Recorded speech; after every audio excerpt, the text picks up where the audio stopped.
Hey, sports fans, Phil Quinn with you. It is a different type of segment that we've got as we normally at this time go Facebook Live and take a look at behind the headlines. But we're actually recording this today on my laptop so that I can make sure that we get everything uploaded in a timely fashion. So, a couple of things. One, yesterday when Jeff and I talked at length about Reid's decision to invest into Forest Hills Country Club. What we are hearing is that many people that work at Reid, many of the employees, including quite a few of the managers, had no idea that this was about to happen, that they were really taken by surprise as well.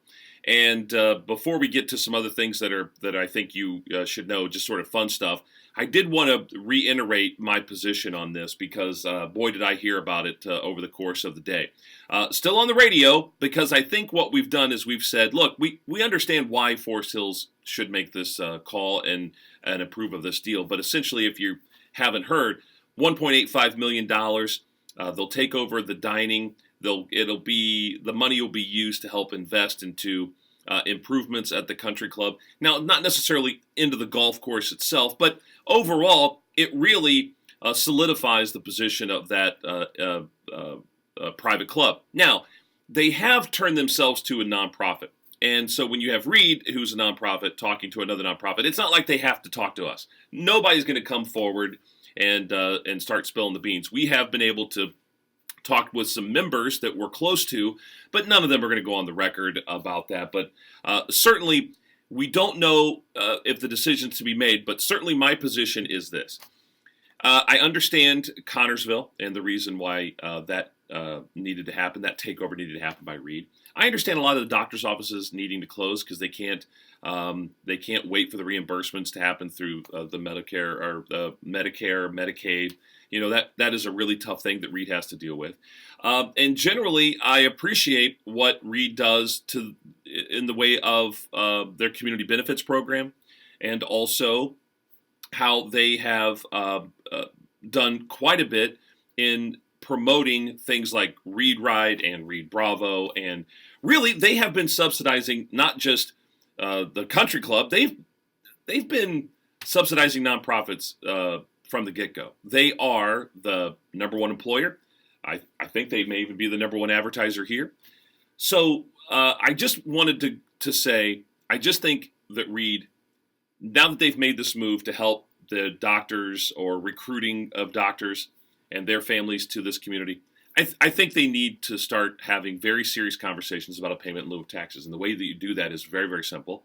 And what we should do, I guess, is ask the three mayor candidates, Jamie Lopeman, Dave Snow, Thomas Owens, tell me which one of you is going to take this as a new initiative where many of us have not voted yet, and I want to know what their positions are. Any of those three, are they willing to push for a payment in lieu of taxes? They're going to get my vote. If you say we're going to make this a priority in the next 12 months to talk to Reid about how they can help benefit all of the taxpayers, I know they do a lot, but this move with Forest Hills says to me, you're either a nonprofit or you're not.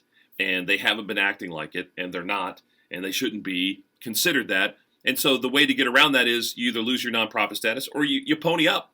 And so far, even some of the Reid employees I've talked to, they agree that this is a bridge too far. They've gone too far. And so, you know, I appreciate what people have. I've had a lot of thumbs up. A lot of people say, hey, thanks for taking a stance on this. Again, I'm not criticizing the people that work at Reid. I'm criticizing, I guess I'm not even really criticizing. I'm suggesting to you in good faith, you need to pony up and help offset some of the expenses that the city taxpayers have been having to accrue because Reid has been nonprofit for 108 years, 110 years, however long it's been.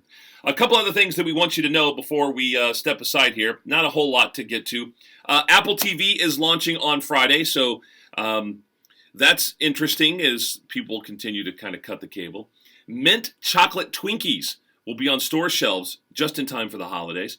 Speaking of food, Taco Bell giving away free Doritos Locos Tacos It's a Steal a Bay, Steal a Taco World Series promotion. They've done this before, but tomorrow from 2 to 6 p.m. you can go get a free taco. More fast food news for you. So the Popeye chicken sandwich we told you about yesterday, they're coming back. It came in August and blew out the doors. We're coming back later this month. In fact, November 3rd is when they're going to bring the chicken sandwich back that's been so popular. You want to know why? It's a Sunday and Chick-fil-A is closed.